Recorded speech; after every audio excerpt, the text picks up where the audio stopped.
Hello everyone. We're going to be trying something different today. We're going to be doing a music video analysis. And the first one we're going to do is Sweet Dreams Are Made of This by Eurythmics. And this is a very revelatory music video. On the surface, you probably watch it and I'm sure a lot of people like this song. It's a good song. Good music video, and if you're just running through it, just seems like, typical music video, kind of weird, well put together, typical maybe 80s music video. But once you start digging below the surface, there's a lot there. So I think I'm going to break this up. There's probably so much in here that we're going to have to break it into segments to properly digest it.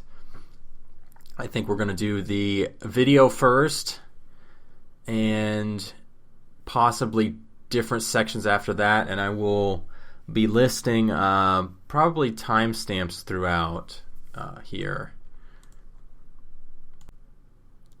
So at the very start, we have a fist hitting the table. And as I alluded to earlier, I think the exoteric, the outer form is what the masses see. They see just kind of this dramatic beginning of the video, but the esoteric, the hidden meaning, the meaning for the few who have understanding is what we're really going to be delving into. You could probably get a more normally analysis of the music video and how it's put together. That's not really what we're going to be doing here. This fist is representing power and ultimately is the hidden truth behind the political revolutions of the Enlightenment. The propaganda of the political Enlightenment is that actually we're going to have equality, we're going to have distributed power, and we're not going to have these evil monarchies and other things like that. But in reality, what does the Enlightenment actually lead to? It actually leads to a fist that's actually even more tyrannical and hellish than what came before. And what backs it up? The iron fist, fist of power. Power, not ideology, rules politics. And those who have this realization are operating in the real world, whereas the masses think that ideology matters. And this is very hard for many people to take because they're raised thinking that ideology is what rules the day. It's what the people think. Well, actually, what the masses think, in part, really doesn't matter because the few in power really steer society, and through propaganda and other things can rule the masses. And that's what they're actually going to be saying here later on in the video, is that the masses are cattle. Unthinking cattle, that's what they're saying. And of course, coming from an Orthodox Christian perspective, we're definitely not going to agree with that totally. Obviously, seeing humans as made in the image of God and not to be treated as cattle. But I do think there is a little bit of truth in the fact of many humans being not absorbing the energies of God and really not being subhuman, but being rather cattle-like, mindless, like herds of sheep. And I think many people in the conspiracy world, once we come to this realization of so many things and how most people are unreceptive and unwilling to see the truth. And I think this, for a lot of us, can breed misanthropic feelings and hatred of the masses for their stupidity and willingness and love of being slaves.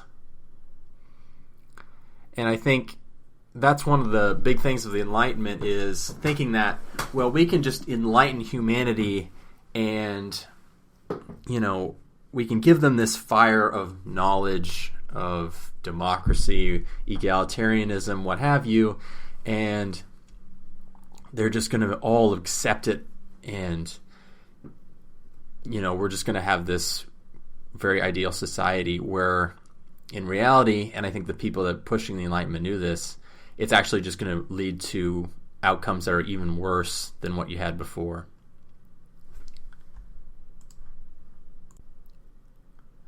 Next, we have Annie Lennox putting her sceptered hand down on the boardroom table, emphasizing the point that we were making before. And then she says, "Sweet dreams are made of this." And she's gesturing towards an image of the earth and some displays of rocketry, astronauts. And this is really saying sweet dreams are made of this, is really hinting at the point that the space program and maybe even the astronomy that we are given are lies. There are many lies about the space program, and those who've got into Stanley Kubrick and other things know this to be the case. The involvement of Nazis and how these Nazis seem to also have been into the occult. So this is really saying, the space program is largely lies.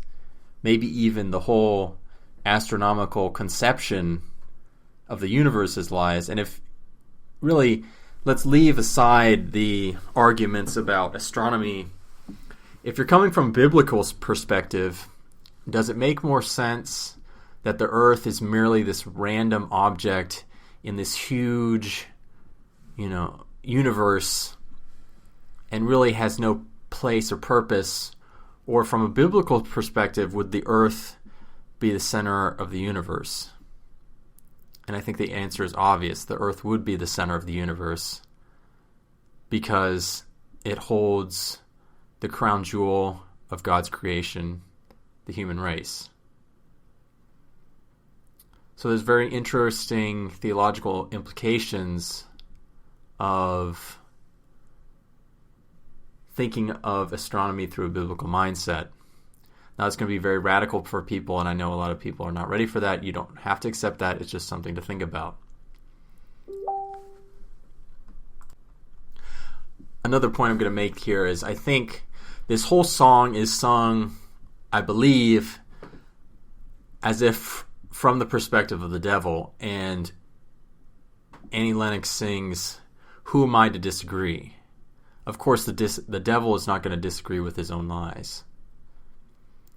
And I think that's very important, that the whole modern world, especially as it becomes more distance from Christ, distance from the Logos, becomes this whole reality of lies and false reality. Travel the world in the 7 seas.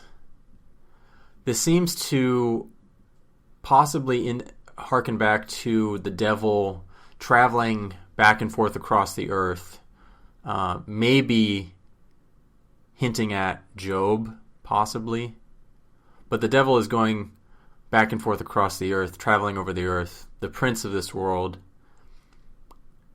And for the modern mind, this is very hard to conceive because, well, humans are all there is, right?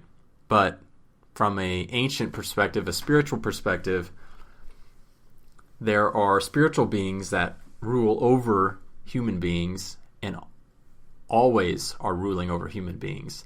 There's no magical place where you can go where humans are the top of the food chain, because I don't think that's probably ever possible or the case. Next, Annie Lennox sings "Everybody's Looking for Something," hinting at the human desire for worship and to have a God.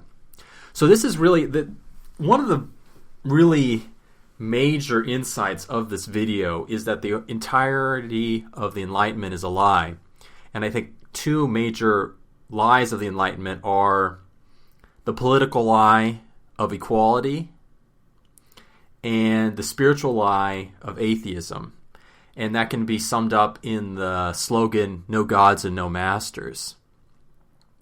Now, I think the people at the very top who are pushing the Enlightenment, being both human and non-human, knew that this was a lie, and they were pushing a lie for their own reasons. No gods isn't really possible because you're going to have a god, be it the true God, Jesus Christ, or the devil.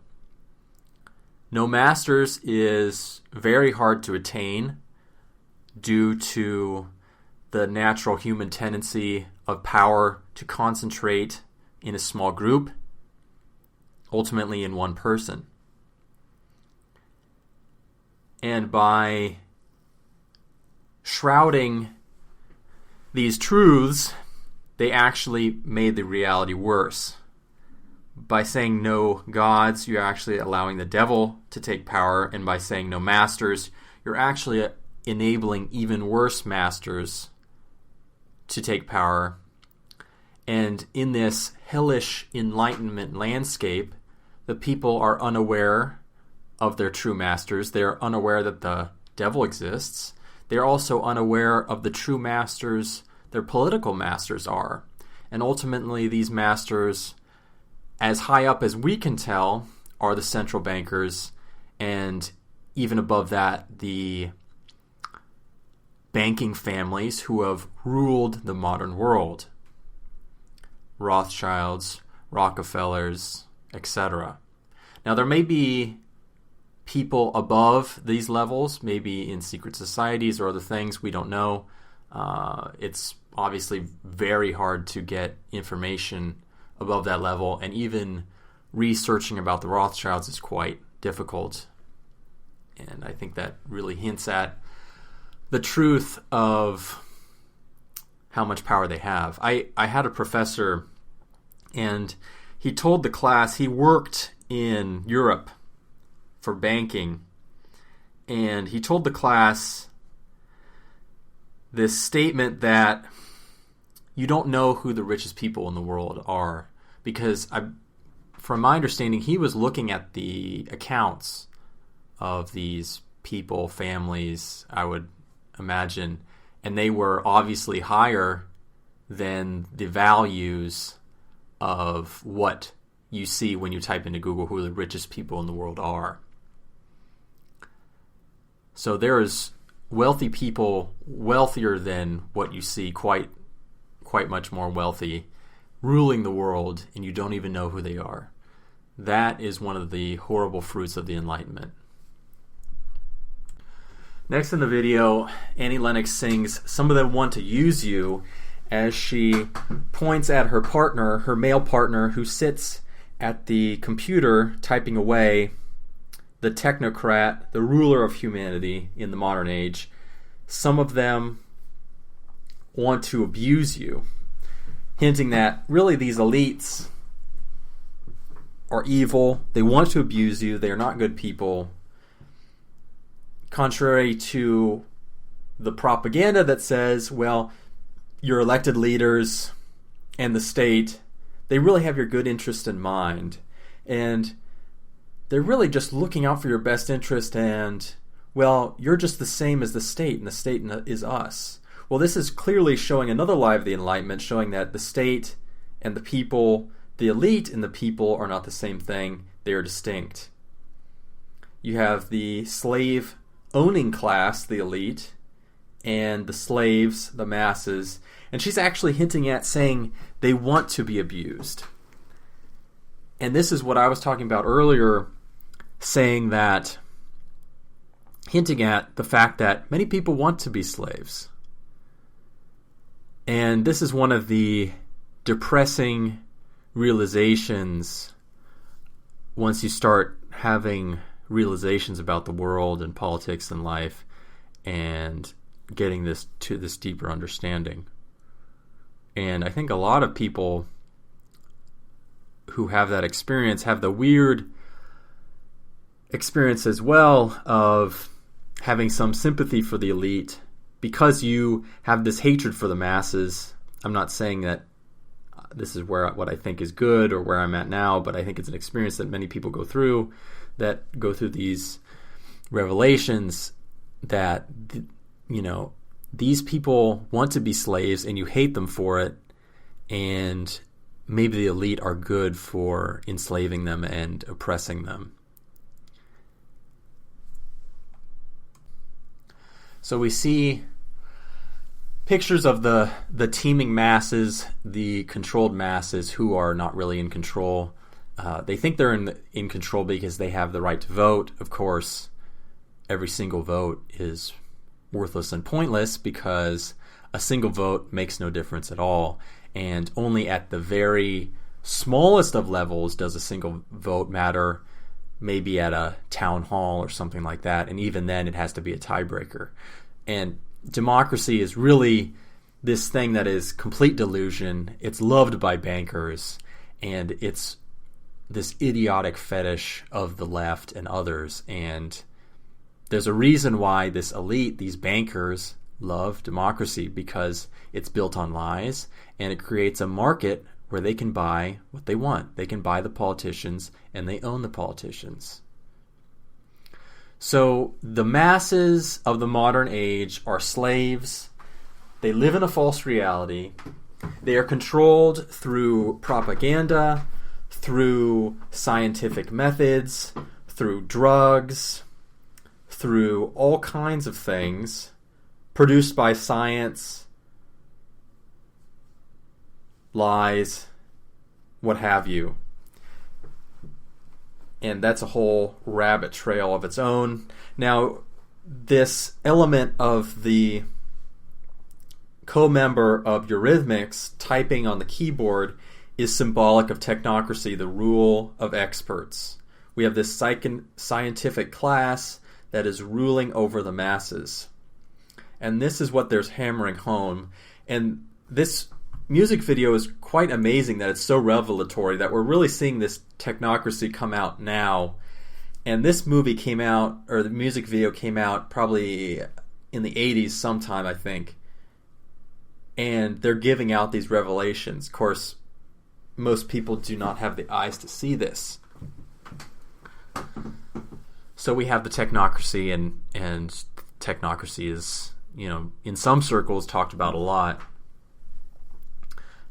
There's a channel, Truth Stream Media. They talk a lot about technocracy. There's others that talk about technocracy.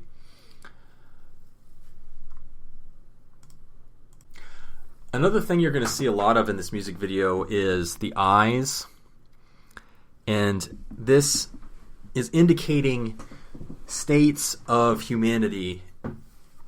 The fully closed eyes being the unenlightened, unseeing people. And this could have two meanings I can think of. One meaning is, and it probably has multiple meanings at once. One meaning is that the masses are unaware of the true realities, political and spiritual, of the world they live in. The other reality is maybe mocking anyone who does not have an occult, Luciferian enlightenment. So we see them sitting in this yogic, possibly Zen sitting style here. There's some intentional distortion seeming to show maybe a spiritual process as they're sitting in this yogic position.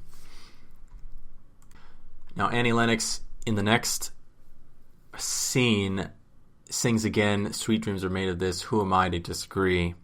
Now it's very important, as she says this, she points up. And this seems to indicate, yet again, that the devil is not going to disagree with his own lies, but that God above does disagree with his lies.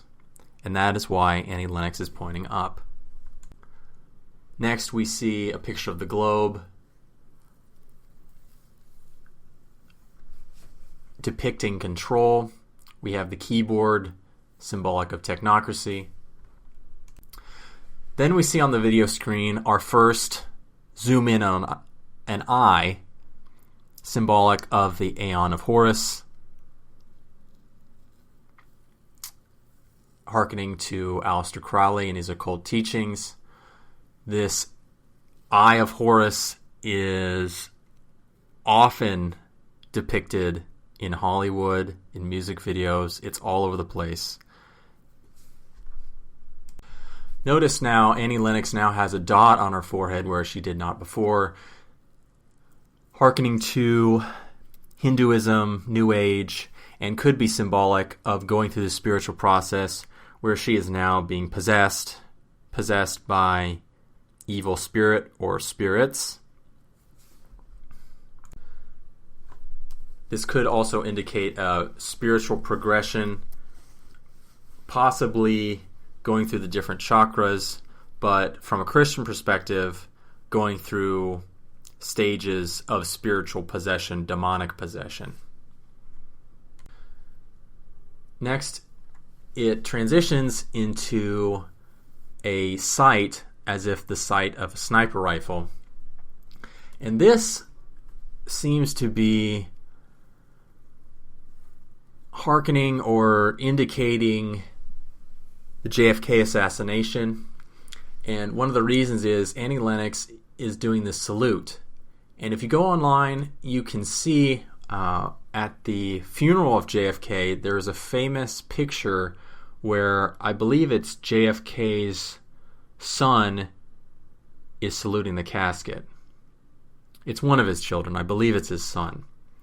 So this is actually showing the assassination of JFK, possibly. Seems what came to be, to my mind, there could be something else going on, but it seems to indicate the elite's involvement in the assassination of JFK. Also, Annie Lennox and her other band member are on a boat, which could be a boat on the River Styx from mythology.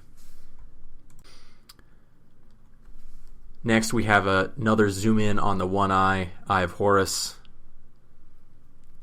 of the cow. So the cattle in this music video are symbolic of the masses, the unenlightened masses who don't understand and are the slave class, and from the elite's perspective, the subhuman slave class, that they can kill, and including kill and eat through cannibalism and other things. So this could indicate that there is possibly hinting at an occult aspect of the control of the population.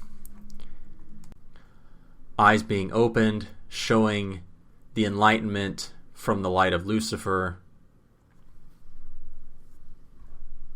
We have these musicians playing, and this makes me think of Eyes Wide Shut.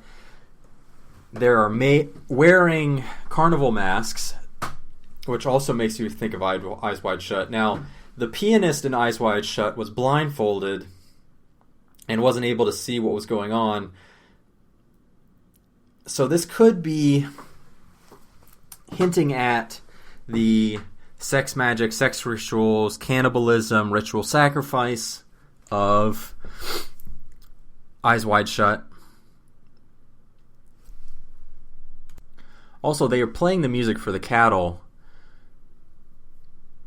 as if they are controlling them through the music. That's very interesting.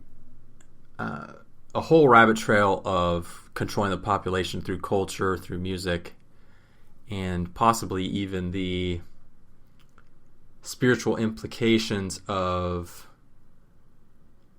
controlling the population through music and sound. And I think that's a very deep rabbit hole that I couldn't even begin to get into. Maybe we'll have somebody on the show sometime to talk about it, but I think that's something very deep that I couldn't even begin to talk about.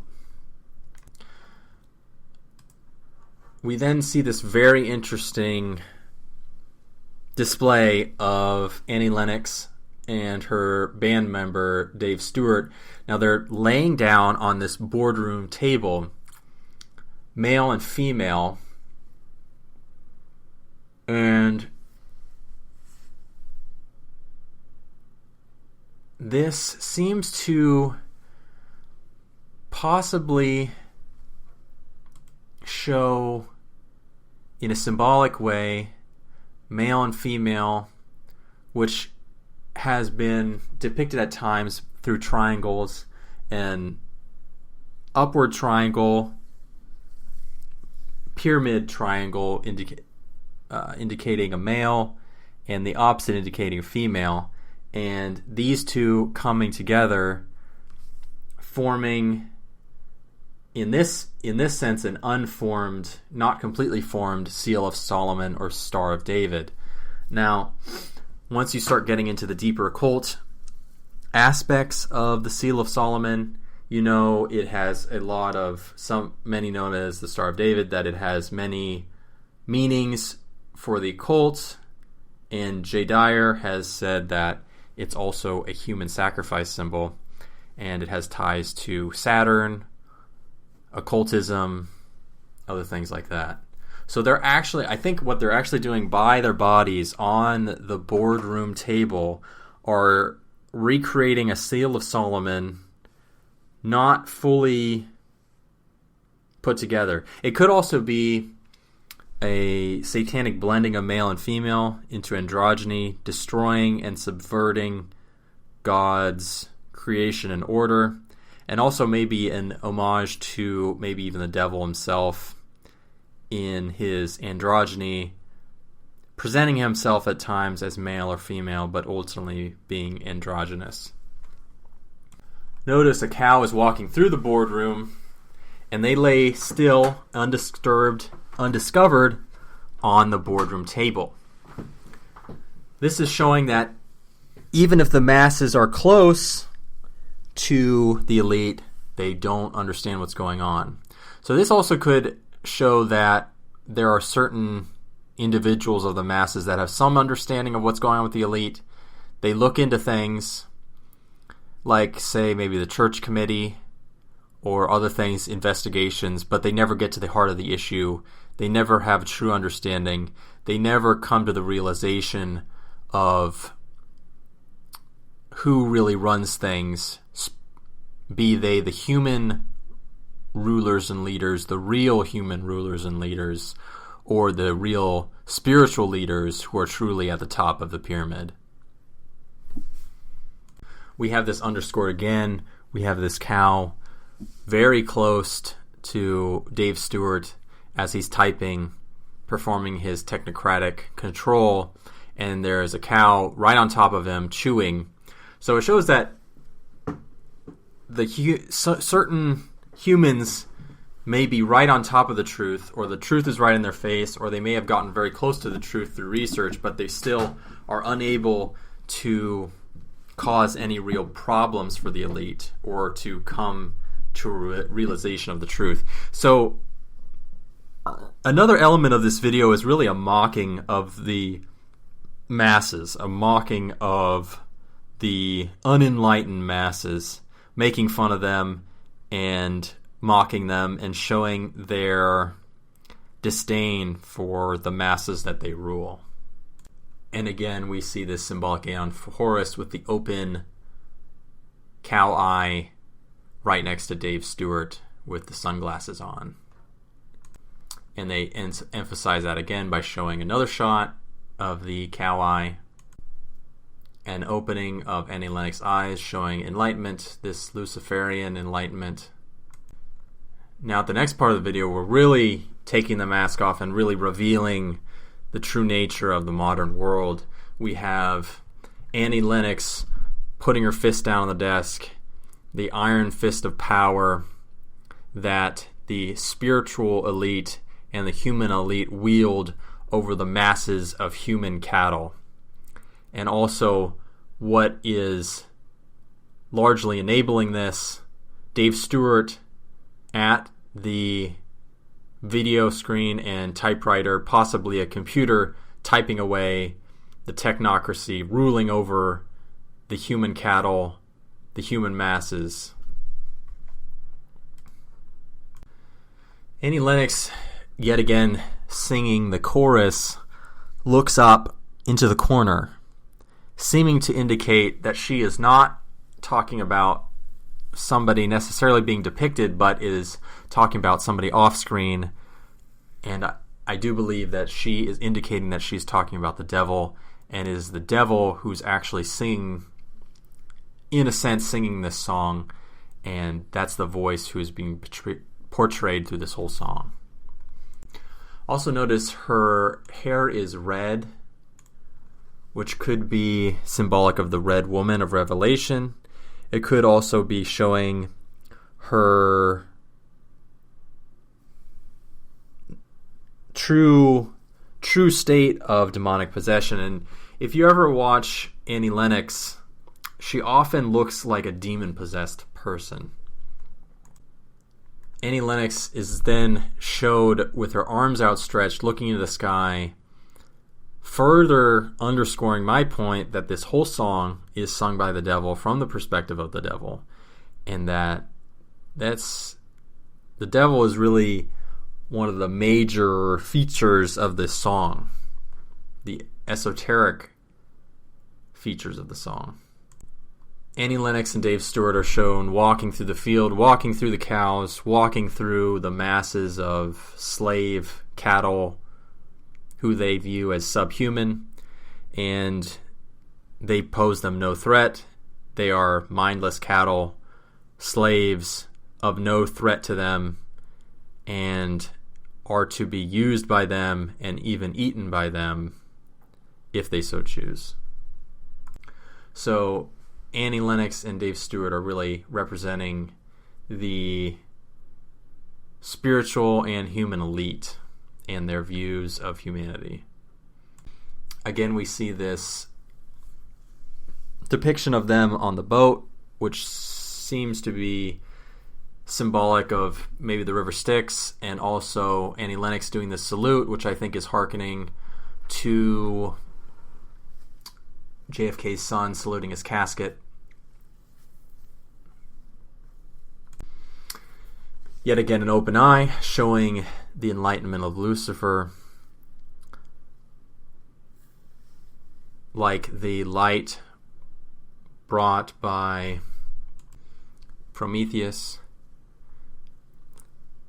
So the open eye is showing this Luciferian enlightenment, and also showing symbolically Aleister Crowley's Aeon of Horus. Annie Lennox is on the bed, yet another open single eye, and I'm not going to say again, you know what it means. And we also have both eyes open, showing full enlightenment of Lucifer and the true nature of reality. She's also looking at this book, and the book is, of course, titled Sweet Dreams Are Made of This, showing that possibly Annie Lennox is studying this esoteric Luciferian knowledge, and that this knowledge is available through study, gnosis. Also very interesting is that there's two red-headed figures shown here, which could indicate multiple things. It could show human to human spreading this knowledge, human to demonic, and it fades to black, and the rest of the song plays out. So you can see, just from this short music video, less than 4 minutes long, we've done almost 35 minutes of analysis. So now you know how much is packed in there, and this is true with so many music videos. There's the outer face of this cool, entertaining aspect for the masses that are, shown in the music video as cattle. It's not really the Christian view, but this is this satanic view. And like I said, there is some sliver of truth to the fact that, a lot of humanity is this kind of slave class that is not aware of the workings of reality. So I think there's a lot of jumping off points here for further research. Of course, be careful of getting into occult things. I think it's always good to maybe go from people who are Christian or have a similar mindset. Stay away from these occult things, or even studying them too closely, because they can be dangerous and bad for your spiritual health. So I think that is going to do it for this analysis. I hope you enjoyed this, and it helps me very much if you like the video, share it, and subscribe to my channel, where you can get more content like this.